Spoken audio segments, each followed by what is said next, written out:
Was wirkt eigentlich mehr? Wenn du über deine Firma was sagst oder wenn andere über deine Firma was sagen? Wem glaubt man mehr? Spannende Frage, oder? Und genau darüber spreche ich in der neuen Folge der Business Tapas. Ich bin über diese Frage gestolpert, als ich mit einem Geschäftsführer seine Social-Media-Strategie für das nächste Jahr erarbeitet habe und er unbedingt einmal pro Woche über seine Firma posten wollte. Seine Firma ist ziemlich innovativ und eigentlich ist sein Produkt genial, aber es gibt eben viele schwarze Schafe in seiner Branche und jeder berichtet ständig darüber, wie toll er ist, bla bla bla. Und wenn sich mein Kunde in diese Strategie einreihen würde, dann käme da nichts bei raus. Ja, also brauchen wir einen anderen Ansatz und haben überlegt, wie kann man Werbung machen, ohne dass es wie Werbung rüberkommt. Also eigentlich ist ja logisch, du brauchst raving Fans, die freiwillig über dich berichten. Also echte Fans, die deine Firma oder dein Produkt lieben und von sich aus posten. Eigentlich eine ganz klare Vertriebsstrategie, ziemlich alt, haben wir früher schon gemacht, aber eben schwierig umzusetzen. Übertragen in die Neuzeit bedeutet das, mach Social Media statt Social Marketing. Jetzt kommt natürlich der Erste und sagt, Social Media, das ist ein alter Hut. Glaube ich nicht, denn die meisten verwechseln Social Media mit Social Marketing.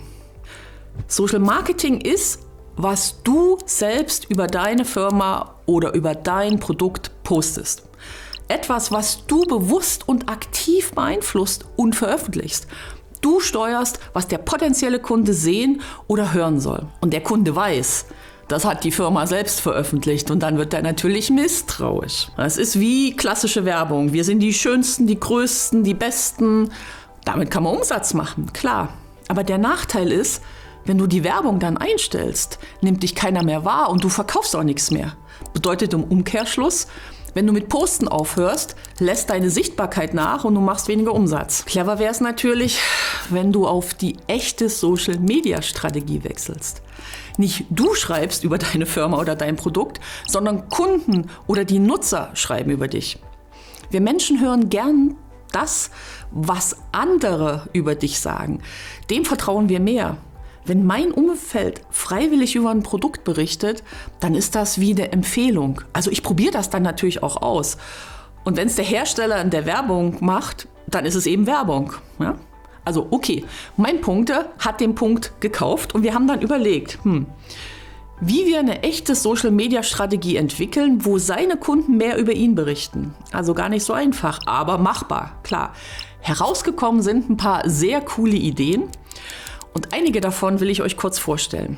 Also die erste Idee, die wir umgesetzt haben, war am schnellsten und einfachsten ist es natürlich, wenn Freunde, Bekannte, Mitarbeiter oder Dienstleister gebeten werden, über das eigene Produkt zu berichten.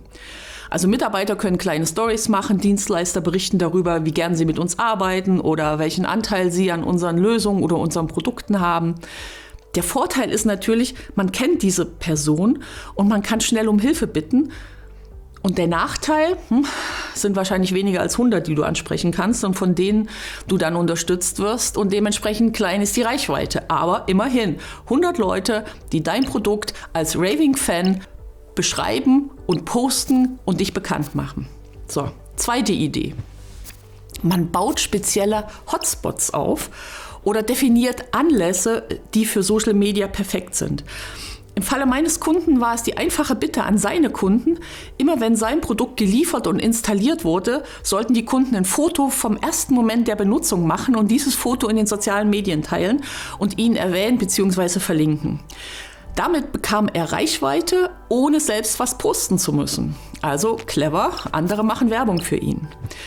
Bei einem anderen Kunden, der Weinbar, haben wir im Eingangsbereich so eine große Flasche Wein. Also ich glaube, man nennt die Balthasar oder so ähnlich, die mit diesen 12 Litern.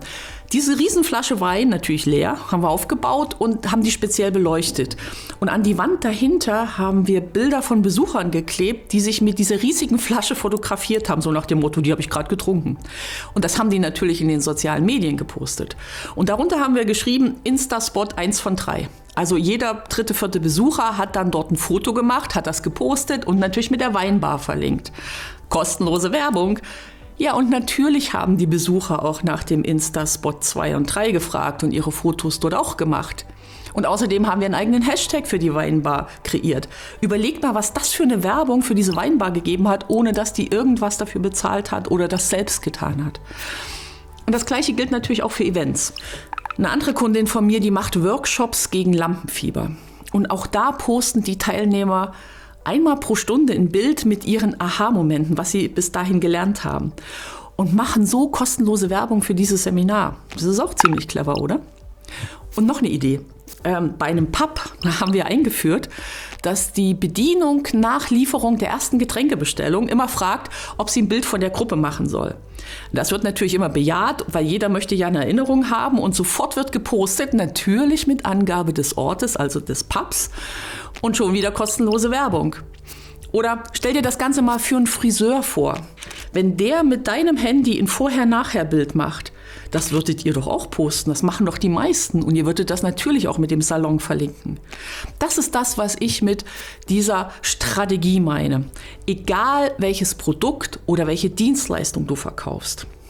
Sorge ab sofort dafür, dass andere über dich berichten. Von A wie Auspacken, also so dieses beliebte Unboxing-Video, bis hin zu T wie Tag Us, also dem Versprechen, poste was über uns und wir reposten deinen Beitrag und dann bekommst du wieder mehr Reichweite und alle sind glücklich. Ergo, es ist immer besser, wenn du andere über dich posten lässt, als wenn du über dich selbst postest. Und wenn du bei anderen likest und kommentierst, das bringt viel, viel mehr für dich. Zurück zu meinem Kunden. Dessen Strategie ist natürlich angelaufen, weil er begriffen hat, dass es mehr bringt, wenn andere über seine Produkte posten, als er selbst. Und er kommentiert fleißig und er sieht sein Produkt im Einsatz, was ihm persönlich natürlich auch sehr, sehr viel Spaß macht. Und wenn du nicht weißt, wie oder wo du anfangen solltest, mit dieser Strategie, die zu entwickeln oder die umzusetzen, dann wäre natürlich ein erstes Telefonat mit mir eine ziemlich gute Idee. Haben dir meine Business-Tapas gefallen? Dann like, kommentiere und aktiviere die Glocke da unten, damit du die nächste Ausgabe nicht verpasst oder schick mir einfach eine Nachricht, wenn du einen speziellen Themenwunsch hast.